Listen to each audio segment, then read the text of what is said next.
Hello everyone, आपका बहुत बहुत स्वागत है आपके अपने YouTube channel CUT civil step में। मेरा नाम है निधि। आई होप आप सभी बहुत ही बढ़िया होंगे, स्वस्थ होंगे, मस्त होंगे और अपने पेपर की तैयारी बहुत ही अच्छे से तैयारी कर रहे होंगे। तो आपको पता है जैसे कि आपका बोर्ड का एग्ज़ाम बहुत ही करीब है, ज़्यादा टाइम आपके पास नहीं है, तो आपने बहुत ही अच्छे से अब तैयारी करनी है। रिविजन जो है वो बार बार करनी है और क्वेश्चंस प्रैक्टिस ज़्यादा से ज़्यादा करने हैं। जैसा कि आपको पता है कि बिजनेस स्टडीज़ में आपको ज़्यादातर केस स्टडी बेस्ड क्वेश्चंस आते हैं, तो आपने केस स्टडी बेस्ड क्वेश्चन ज़्यादा ट्राई करने हैं, प्रैक्टिस करने हैं एंड जहाँ जहाँ से जिस जिस टाइप के क्वेश्चन आते हैं उस टाइप के क्वेश्चन करने हैं। फॉर एग्जांपल फाइनेंशियल मैनेजमेंट से जो है वो आपको प्रैक्टिकल क्वेश्चन भी आता है, तो वहाँ से आप कैपिटल स्ट्रक्चर का प्रैक्टिकल क्वेश्चन भी ज़रूर प्रैक्टिस करके जाना, तो आपको ईजी लगेगा एग्जाम में। ठीक है, तो आज जो है वो हम नया चैप्टर स्टार्ट करने वाले हैं जो कि आपका बिजनेस स्टडीज़ का लास्ट चैप्टर है, जिसका नाम है कंज्यूमर प्रोटेक्शन। ठीक है, तो यहाँ पे कंज्यूमर प्रोटेक्शन एक्ट क्या है, कंज्यूमर कौन होता है, कंज्यूमर के क्या राइट्स हैं, कंज्यूमर की क्या रिस्पॉन्सिबिलिटीज़ है, ये सारे टॉपिक्स जो है इस चैप्टर में हम कवर करेंगे। तो सबसे पहले हम अपना कंटेंट देख लेते हैं कि हमारे चैप्टर का कंटेंट क्या है, क्या क्या हम इस चैप्टर में पढ़ने वाले हैं। तो यहाँ पे सबसे पहले हम पढ़ेंगे concept and importance of consumer protection. Then हम पढ़ेंगे consumer protection act 2019 and consumer protection act 1986। तो हम इसमें डिफरेंस भी थोड़ा सा देखेंगे कि जो पुराने वाला एक्ट था उसमें कौन सी चीज़ें नहीं थी और कौन सी चीज़ें न्यू ऐड हुई है 2019 में, जो कि अमेंड हुआ है इसको। ठीक है, अमेंडमेंट हुई है मतलब इसकी। नेक्स्ट है मीनिंग ऑफ कंज्यूमर, कंज्यूमर किसे कहा गया है अंडर कंज्यूमर प्रोटेक्शन एक्ट पढ़ेंगे। Rights and responsibilities of a consumer, ये पढ़ेंगे हम। Then who can file a complaint, कौन कौन पर्सन या किसको जो है हक है कि वो फाइल कंप्लेंट कर सकता है, या फिर कोई भी उसके अगर कुछ भी उसके साथ बुरा हुआ है या उसको प्रोडक्ट जो है खराब बेच दिया गया है, उसको कौन कौन कंप्लेंट कर सकता है जाके कोर्ट में। नेक्स्ट है रिड्रेसल मशीनरी, मतलब कि आपके कितने टाइप्स की रिड्रेसल फॉरम है या कौन कौन से टाइप के कमीशन है जहाँ पे आप जाके कंप्लेन कर सकते हो। ठीक है, इसके बारे में पढ़ेंगे, जैसे कि डिस्ट्रिक्ट फॉरम है आपका, नेशनल कमीशन है, स्टेट कमीशन है। देन रेमेडीज, कि अगर किसी कंज्यूमर के साथ फ्रॉड हो जाता है या कोई भी फ्रॉडुलेंट एक्टिविटी हो जाती है तो उसके बदले उसको क्या क्या कंपेंसेशन मिलता है, क्या क्या रेमेडीज मिलती है, उसकी लिस्ट आपने याद करके जानी है।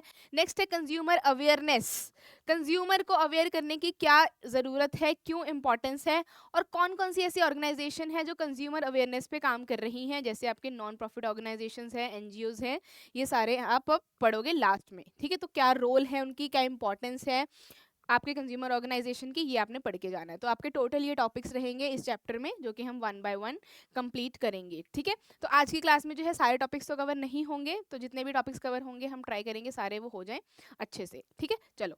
तो सबसे पहले जो है आपने एक ये टैगलाइन सुनी होगी, इसकी एडवर्टाइजमेंट भी आती थी, जागो ग्राहक जागो, सुना है? इस कुछ टाइम पहले जो है इसकी काफ़ी ज़्यादा ऐड आती थी जब कंज्यूमर इतने अवेयर नहीं थे, उनको इतना नहीं पता था कंज्यूमर राइट्स के बारे में, क्या क्या आपके पास राइट्स हैं, आप क्या क्या कर सकते हो अगर आपके साथ फ्रॉड हो जाए।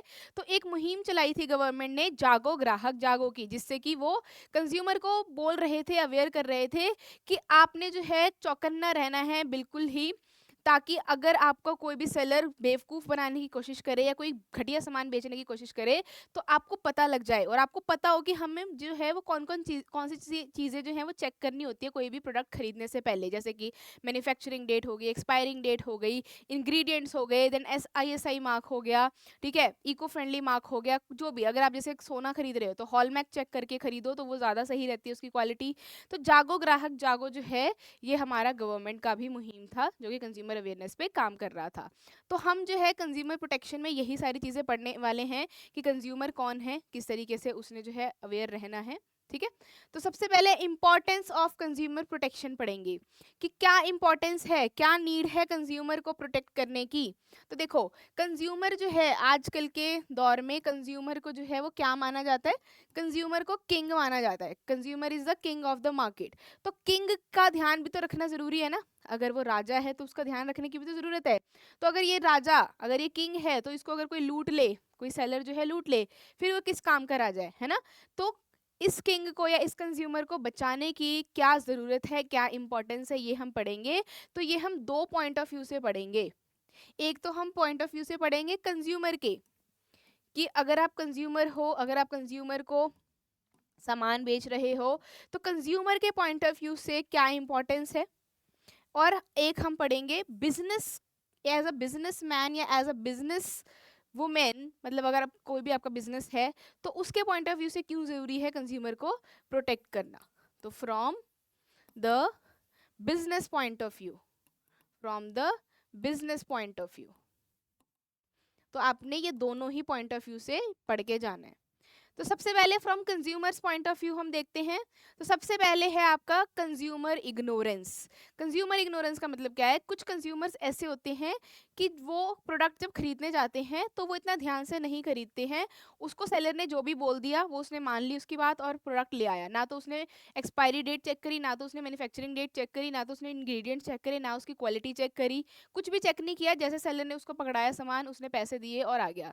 तो ये क्या हो गया? Consumer ignorance. As well as उसने कोई मार्केट की इन्फॉर्मेशन भी नहीं जानी। उसने जब वो सामान खरीदने गया मार्केट में, उसने और मार्केट्स में पता ही नहीं किया कि उसका रेट क्या है। तो उस कंज्यूमर ने उसको जो है 250 का सामान जो है वो 500 में बेच दिया और उसको पता ही नहीं चला कि मैं जो हूँ वो लुट गया, मेरे को जो है ज़्यादा अमाउंट में मैंने सामान खरीद लिया जो कि इसका अमाउंट कम है, बाकी अगर हम दुकानों में जाएं तो उससे अमाउंट कम है। तो इसी को बोलते हैं हम कंज्यूमर इग्नोरेंस। प्लस इसमें और क्या आ जाता है कि कंज्यूमर के साथ अगर कोई फ्रॉड हो गया, किसी सेलर ने उसको सामान खराब दे दिया, तो जनरली क्या करते हैं? वो जाके कंप्लेंट नहीं करता कोई भी। क्या करते हैं? ठीक है, एक बार बोल दिया कि हाँ जी वापस कर दो, अगर उसने कर दिया तो ठीक है, नहीं किया तो उसको थोड़ा सा सुना के आगे। बट ऐसा नहीं है। कंज्यूमर को पता होना चाहिए कि उसका राइट है कि वो जाके कंप्लेंट कर सकता है, कोर्ट में जा सकता है और पूरा अपना कंपेंसेशन ले सकता है, पैसे वापस ले सकता है। तो यहाँ पे देखो, ignorance of the consumer about their rights and reliefs available to them, it becomes necessary. तो इसलिए इस टाइप के कंज्यूमर्स को एजुकेट करने के लिए, अवेयर करने के लिए कंज्यूमर को प्रोटेक्ट करना ज़रूरी है। कंज्यूमर प्रोटेक्शन एक्ट जैसे चीज़ें लाना ज़रूरी था और उनको राइट्स के बारे में बताना, अवेयर करना ज़रूरी है। ठीक है, नेक्स्ट है अनऑर्गेनाइज कंज्यूमर्स। तो देखो, काफ़ी ऐसे सोसाइटीज़ हैं या काफ़ी ऐसे जो है ऑर्गेनाइजेशन बनी हुई हैं छोटी छोटी, जो कंज्यूमर्स को के लिए काम करती है या कंज्यूमर्स को अवेयरनेस के लिए काम करती है, जैसे एनजीओज हैं।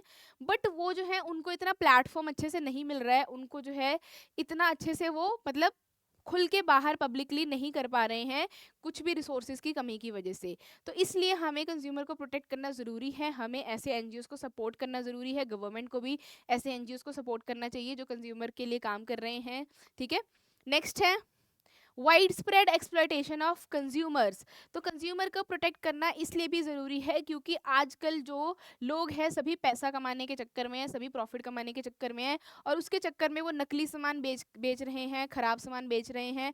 आपने भी नोटिस किया होगा, जब कोई भी फेस्टिवल सीजन आता है, जैसे दिवाली आ गया, होली आ गया, तो कितना न्यूज़ में आता है कि यहाँ पे ये नकली सामान बनाते हुए पकड़े गए हैं, कलर्स में मिलावट आ रही है, देन खाने में, मिठाइयों में मिलावट होती है आपकी, है ना।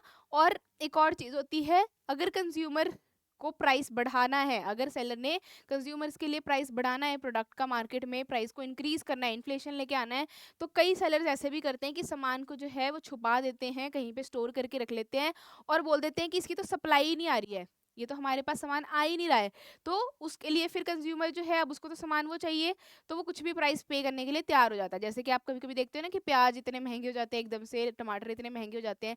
कैसे हो जाते हैं? ये जो आपके फार्मर्स वगैरह हैं या जो बीच में मिडिल मैन है, ये इनका काम होता है, वहाँ सप्लाई कम नहीं होती है, ये खुद ही छुपा देते हैं सामान को, उसके बाद जो है प्राइसेस बढ़ा देते हैं और फिर वो कंज्यूमर को खरीदना ही पड़ता है। बिना प्याज और टमाटर के वो सब्जी कैसे बनाएंगे, तो वो खरीदते ही हैं।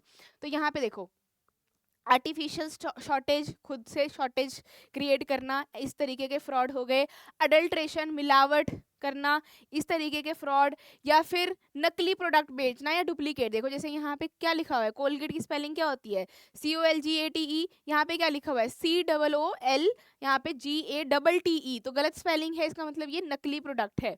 तो आपको असली प्रोडक्ट बताकर नकली प्रोडक्ट बेच देना, इस तरीके के फ्रॉड भी काफ़ी होते हैं। या फिर आपने कई मूवीज़ वगैरह में भी देखा होगा, नायक मूवी में देखा है ना, जो आपकी अनिल कपूर की मूवी है, वहाँ पे देखा है वो जब सामान पकड़ता है तो कई लोग जो हैं वो होर्डिंग कर रहे होते हैं, क्या कर रहे होते हैं, चुंबक वगैरह लगा कर तराजू में फिर सामान बेच रहे होते हैं। तो ये सारी क्या है, एग्जाम्पल है एक्सप्लॉयटेशन ऑफ कंज्यूमर्स के।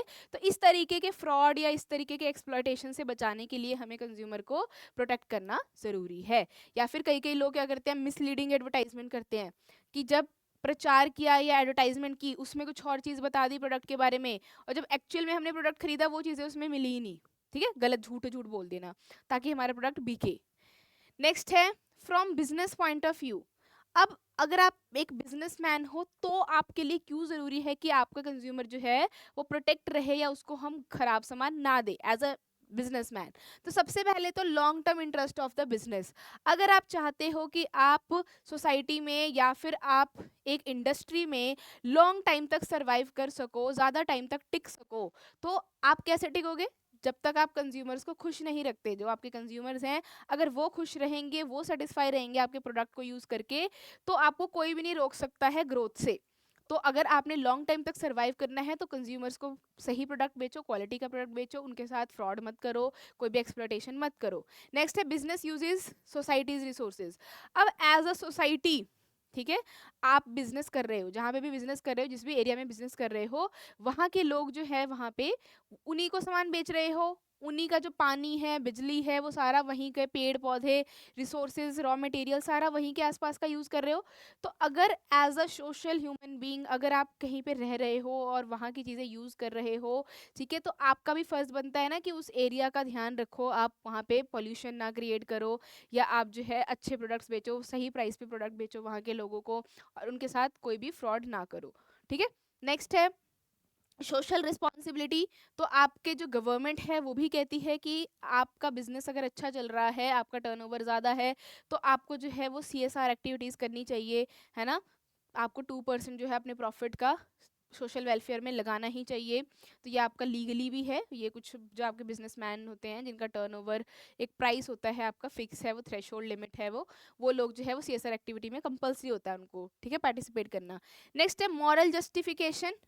मॉरल जस्टिफिकेशन का मतलब क्या है? As a human being, normal human being भी हमें क्या सिखाया जाता है? घर से ही सिखाया जाता है, एथिक्स सिखाए जाते हैं, वैल्यू सिखाई जाती हैं कि किसी से झूठ नहीं बोलना है, किसी को धोखा नहीं देना है ना। कि हमने बता दिया कि ये तो बहुत अच्छी क्वालिटी का प्रोडक्ट है, इतने प्राइस पे ले लो, और बाद में वो प्रोडक्ट जो है वो घटिया निकल गया, है ना। या फिर आपने कोई ऐसा इलेक्ट्रिकल अप्लायंस बेच दिया अपने कस्टमर को, और उससे उसकी जो है जान खतरे में आ गई। मतलब कि सपोज करो कोई जो है तार वगैरह उसमें निकली हुई थी, या फिर ख़राब था आपका इलेक्ट्रिकल अप्लायंस, और उसने उसको जैसे ही स्विच में लगाया वो ब्लास्ट हो गया, तो इससे जो है उसकी डेथ भी हो सकती है। तो ऐसी एक्टिविटी नहीं करनी चाहिए, एज अ मॉरल वैल्यू भी हमारा कहता है।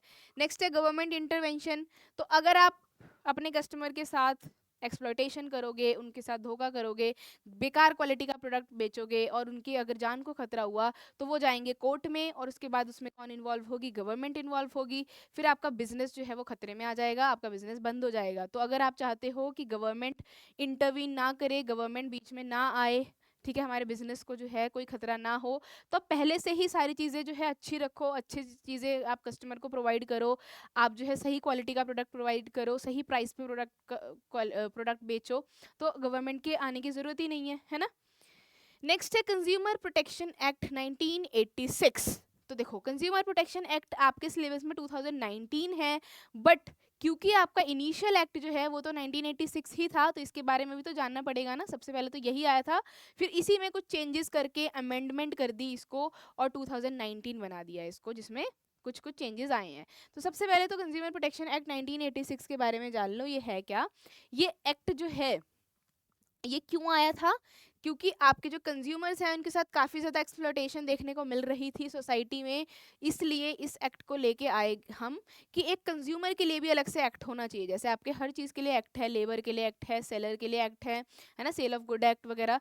आपने अगर लॉ पढ़ी होगी तो आपने देखा होगा बहुत सारे एक्ट है, बट कंज्यूमर पे कोई एक्ट नहीं था। तो आपकी गवर्नमेंट जो है वो कंज्यूमर के लिए एक अलग से एक्ट लेके आई, कंज्यूमर प्रोटेक्शन एक्ट 1986। ठीक है, तो ये एक्ट जो है वो क्या कहता है कि हर कंज्यूमर को प्रोटेक्ट करना है, लीगली प्रोटेक्ट करना है। अगर उसके साथ कुछ भी फ्रॉड हो रहा है तो वो आके कंप्लेन कर सके और उसके वो कंपेंसेशन ले सके। तो कौन सा कंज्यूमर है इस एक्ट के अकॉर्डिंग कंज्यूमर किसे बोला है इसने? any person who buys any goods for a consideration, it includes any user of such goods with the approval of the buyer। तो कोई भी पर्सन जो कोई गुड्स खरीद रहा है, उसके बदले पैसा दे रहा है, कुछ कंसिडरेशन में दे रहा है, वही हम उसी को कंज्यूमर मानेंगे, उसी को बायर मानेंगे, और किसी सेलर से सामान खरीद रहा है, ठीक है।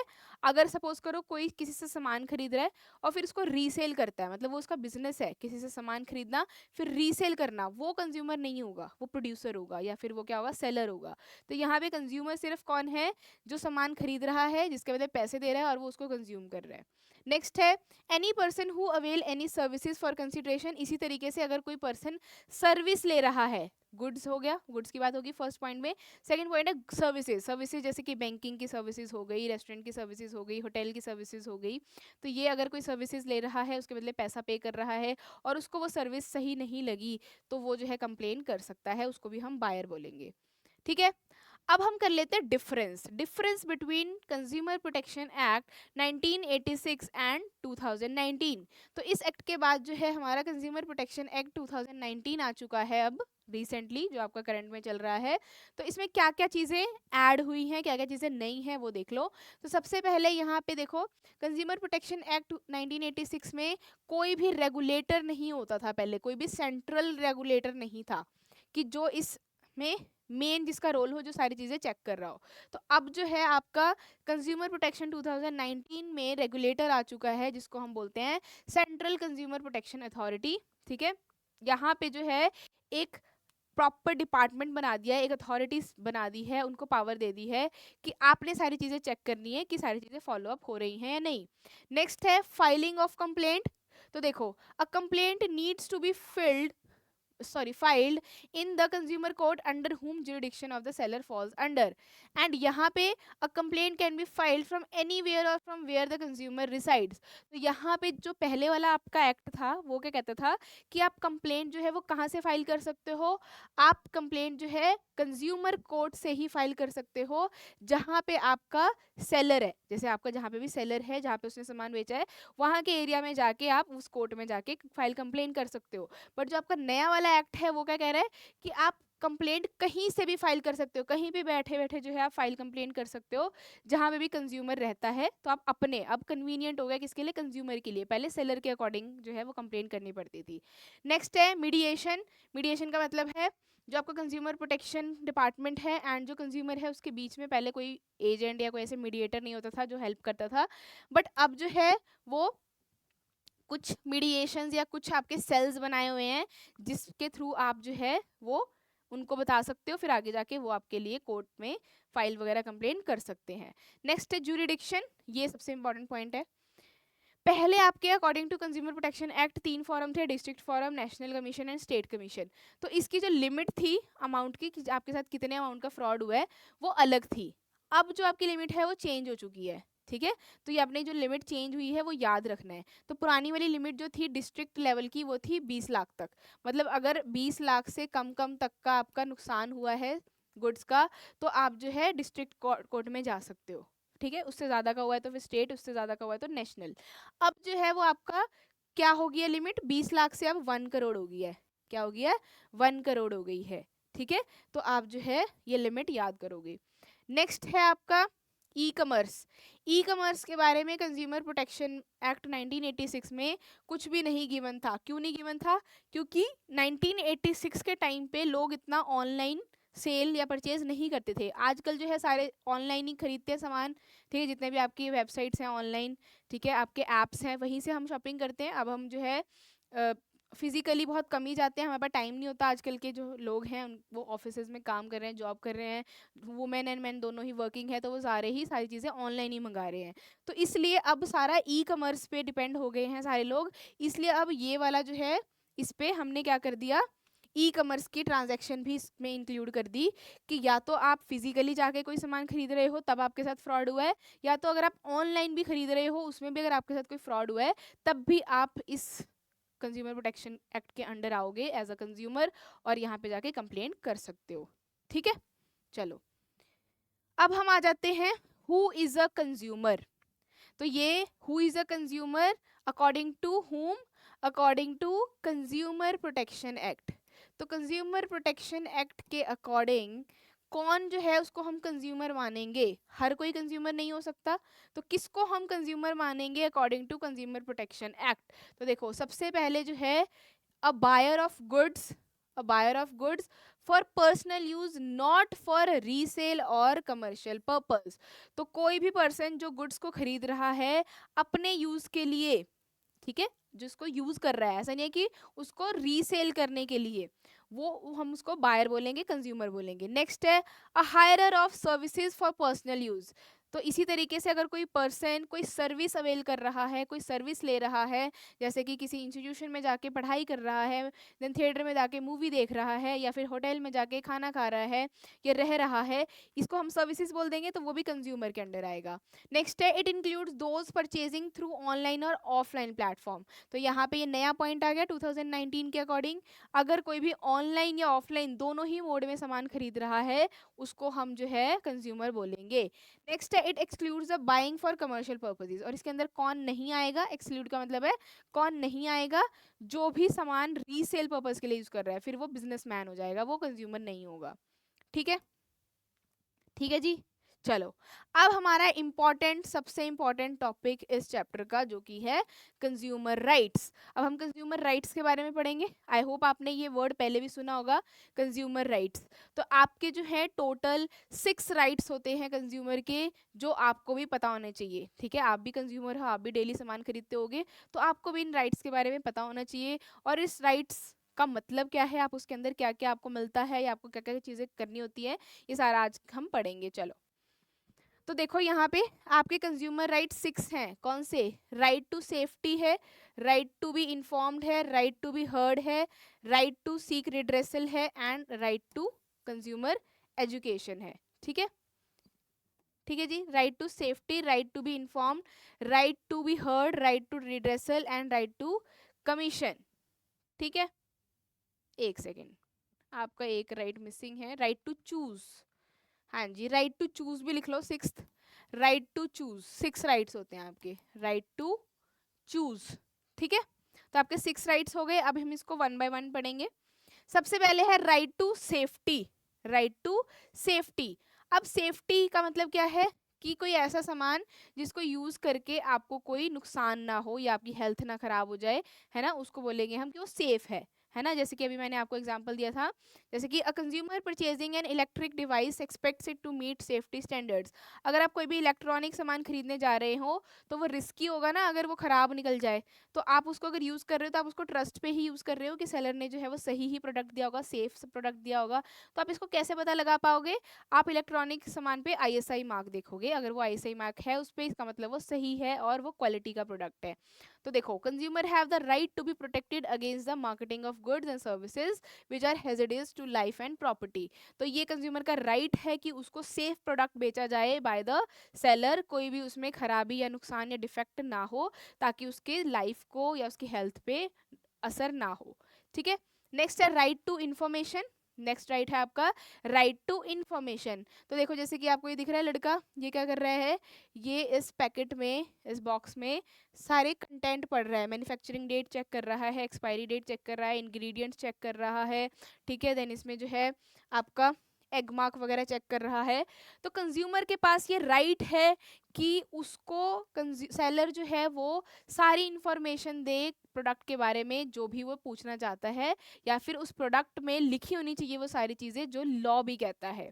ठीक है, तो देखो, उसमें क्वालिटी लिखी होनी चाहिए, किस क्वालिटी का प्रोडक्ट है, क्वांटिटी लिखी होनी चाहिए, उसका वेट लिखा होना चाहिए। ठीक है, देन स्टैंडर्ड प्राइस लिखा होना चाहिए। This ensures that consumer can make informed decision. तो एग्जाम्पल दिया हुआ है, food packaging must display nutritional information and expiry dates. तो ये लॉ भी कहता है कि एक्सपायरी डेट तो हर प्रोडक्ट में होनी चाहिए। अगर कोई भी आपको एक्सपायर्ड प्रोडक्ट बेचता है, तो आप जाके उसके खिलाफ कंप्लेंट कर सकते हो। नेक्स्ट है राइट टू चूज। अब देखो, कभी कभी ऐसा होता है ना कि आपको जो है कुछ सेलर्स जबरदस्ती भी करते हैं कि नहीं, आप यही प्रोडक्ट खरीद लो, यही प्रोडक्ट आपको खरीदना पड़ेगा, इसके अलावा हमारे पास कोई और प्रोडक्ट नहीं है, या यही आपके पास चॉइस है बस। या फिर आपके साथ जबरदस्ती करने फोर्स करने लग जाते हैं। तो ये आपका राइट है, आप उनको मना कर सकते हो। ये आपका राइट है, आप उनको मना कर सकते हो और बोल सकते हो कि ये मेरी मर्जी है, मैंने लेना है या नहीं लेना। अगर आपने बहुत सारी चीज़ें देख ली और आपको जो है पसंद नहीं आई, तब भी आप नो कर सकते हो, ऐसा कुछ नहीं है, जबरदस्ती कोई नहीं है। तो देखो, राइट टू चूज है, तो ये आपका सेलर का फर्ज बनता है कि आपको हर वैरायटी की चीज़ दिखाए जो उसके पास है, उसमें से आप कोई भी चीज़ चूज कर सकते हो। तो consumer should not be forced into buying a bundle of services when they only need one. तो अगर कोई आपके साथ फोर्स कर रहा है, जबरदस्ती कर रहा है कि अगर आप एक सामान ले रहे हो, आपके साथ ये भी लेना पड़ेगा, आपको ये लेना ही पड़ेगा, तो आप उनको मना कर सकते हो, कंप्लेंट भी कर सकते हो। ठीक है, नेक्स्ट है right to be heard. Right to be heard, heard का मतलब क्या है? सुनना। तो देखो, अगर आपके साथ कोई फ्रॉड हो गया, आपके साथ कोई फ्रॉड हो गया, तो अगर आपके साथ कोई फ्रॉड हुआ है तो आप जाके उसके खिलाफ आवाज उठा सकते हो, इसी का मतलब है राइट टू बी हर्ड। तो आपको सुना जाएगा, आपको सुना जाएगा। अगर आपके साथ कोई फ्रॉड हुआ है, किसी सेलर ने फ्रॉड किया है, तो आप जाके कोर्ट में जाओ और आवाज उठाओ और उसके खिलाफ फाइल कंप्लेंट करो, आपको सुना जाएगा। तो यही है राइट टू बी हर्ड। तो अब कहाँ कहाँ जा सकते हो? डिस्ट्रिक्ट फोरम में जा सकते हो, नेशनल कमीशन में, स्टेट कमीशन में जा सकते हो। तो उसके लिए आपको स्लैब चेक करना पड़ेगा कि आप किसके अंडर फॉल कर रहे हो। तो सबसे पहले तो आपको डिस्ट्रिक्ट फोरम में ही जाना पड़ता है। तो देखो, consumer have the right to have their complaints and grievances heard and considered by appropriate forums और अथॉरिटीज। तो अगर आप डायरेक्टली कोर्ट में नहीं जाना चाहते, आपको नहीं पता, उसके बारे में नॉलेज नहीं है, तो आप छोटी छोटी ऑर्गेनाइजेशन बनी हुई है, एनजीओज बने हुए हैं, आप वहाँ जा सकते हो, उनकी हेल्प कर ले सकते हो। या फिर आप अपने बिहाफ पे किसी और को बोल सकते हो कि आप मेरे बिहाफ पे कंप्लेन कर दो फाइल, तो वो भी कर सकते हैं। ठीक है। तो consumer can launch a complaint with a consumer dispute redressal if they face unfair practices. Next है राइट टू सीक रिड्रेसल। अब ये राइट टू सीक रिड्रेसल का मतलब क्या है? आपने फाइल कंप्लेन कर दी, आपको जो है आप कोर्ट में चले गए, तो अब आपको भी ये भी राइट है कि आपके साथ जितना भी नुकसान हुआ है, जितने भी अमाउंट का आपको नुकसान हुआ है, वो भी आपको पैसा वापस मिल सकता है। इसका मतलब ये किससे रिलेटेड है? ये कंपेंसेशन से रिलेटेड राइट है। तो आपको कंपेंसेट किया जाएगा, आपको सारा पैसा आपको वापस किया जाएगा। तो आप बिल्कुल ही निश्चिंत रहो, आप जो है जाके फाइल कंप्लेन करो और ऐसे फ्रॉड जो लोग हैं उनको रोको कि वो और लोगों के साथ फ्रॉड ना कर सकें। ऐसा नहीं है कि आप जो है आपको पता है कि फ्रॉड कर रहा है और आप फिर भी चुप हो। तो देखो, consumer have the right to seek redressal against unfair trade practices. Example, a consumer can demand compensation for a defective product और स्टैंडर्ड सर्विसेज। तो कोर्ट बोल देता है सेलर को, अगर आपके साथ कोई भी नुकसान हुआ है, या तो इस प्रोडक्ट को आप एक्सचेंज करके दो कंज्यूमर को, या फिर इसके बदले पैसा दो जितना भी इसका नुकसान हुआ है। लास्ट राइट है आपका right to consumer education. Consumer education का मतलब क्या है? ये कंज्यूमर का राइट है कि उसको बताया जाए और उसको अवेयरनेस की जाए उसके राइट्स के बारे में। जितने इसके बाकी राइट्स अभी हमने पढ़े 5 के 5, उसके बारे में अवेयरनेस फैलाई जाए, उसको बोलते हैं हम कंज्यूमर एजुकेशन। तो consumers have the right to acquire knowledge and skills necessary to make informed and confident choices about goods and services. तो आपके अवेयरनेस कैंपेन्स वगैरह चलते रहते हैं, जैसे कि अभी हमने जागो ग्राहक जागो का एग्जांपल लिया था। तो गवर्नमेंट जो है ऐसे आपके स्कीम्स वगैरह या इस तरीके के जो है कैंपेन चलाती रहती है, इवेंट्स करती रहती है और लोगों को बताती है कि उनके ये राइट्स हैं। खास करके जो अनएजुकेटेड लोग हैं, ठीक है, जो पढ़े लिखे लोग नहीं हैं, वो उनको नहीं पता होता कि हमारे ये भी राइट्स है, कंज्यूमर एक्ट नाम की भी कोई चीज़ है, तो उनको ये बताते हैं। ठीक है, तो ये भी उनका राइट है, ये हक है। ठीक है जी। तो ये आपके 6 राइट्स हैं कंज्यूमर राइट्स के। ठीक है, तो हमने जो है कितना कर लिया, एक बार रिवाइज कर लेते हैं फटाफट। हमने जो है आज कर लिया concept of consumer protection and importance of consumer protection. फिर हमने कंज्यूमर प्रोटेक्शन एक्ट 2019 के बारे में देखा, क्या डिफरेंस है 1986 से। फिर हमने मीनिंग ऑफ अ कंज्यूमर पढ़ लिया एंड राइट्स पढ़ लिए, हमने राइट्स पढ़ लिए। तो अभी हमने नेक्स्ट जो हमारी क्लास होगी उसमें हम रिस्पॉन्सिबिलिटीज़ वाला टॉपिक करेंगे एंड बाकी जो आपके टॉपिक्स हैं वो करेंगे एंड लास्ट में MCQ प्रैक्टिस करेंगे और केस स्टडीज टाइप क्वेश्चंस करेंगे। ठीक है, तो आई होप आपको जो है वो क्लियर हो गया होगा अब जितना भी मैंने आज आपको कराया है। ये आपका छोटा सा ही चैप्टर है बट इम्पॉर्टेंट चैप्टर है, खास करके इसमें राइट्स से क्वेश्चन जरूर आता है। राइट्स से कैसे क्वेश्चन आते हैं, आपको केस स्टडी दे दी जाती है, उसके बाद पूछते हैं कि बताओ ये इसमें कौन सा राइट एक्सप्लॉइट हुआ है। तो जब हम क्वेश्चंस प्रैक्टिस करेंगे आपको आइडिया हो जाएगा कि किस तरीके के क्वेश्चन इस चैप्टर से आते हैं। ठीक है, तो आप जो है हमारा टेलीग्राम चैनल भी फॉलो कर सकते हैं, CUT सिविल स्टैप। यहाँ पे आपको जो है मटेरियल मिलेगा, सारे हैंडआउट्स मिलेंगे। ठीक है, जो भी आपको क्लास में कराया जाता है उससे रिलेटेड सारी चीज़ें आपको इसमें मिलती हैं और यहाँ पे आप कोई भी डाउट अपना क्लियर कर सकते हैं, कोई भी एग्जाम से रिलेटेड, +2 बोर्ड, कोई भी बोर्ड है आपका, आप यहाँ पे बेझिझक अपने सवाल रख सकते हो, उसका जवाब आपको दिया जाएगा।